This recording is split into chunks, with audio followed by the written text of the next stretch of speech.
আন্তঃডিসিপ্লিন football tournament সমাপ্ত করতে পেরেছি। আল্লাহর কাছে হাজার শুকরিয়া, আলহামদুলিল্লাহ।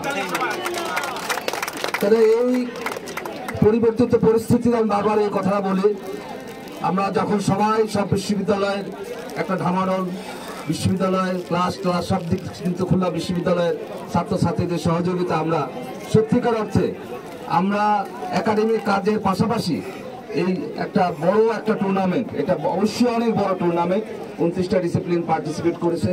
প্লেয়ার ফ্রি গোল দিচ্ছে, অপোনেন্ট পার্টি প্রয়োজনে তার হাঁটু ভেঙে দেবে গোল ঠেকানোর জন্য, তারপরে ফাউলের মাত্রা দেখে রেফারি ডিসিশন নেবে যে সে তাকে সতর্ক করবে কিনা।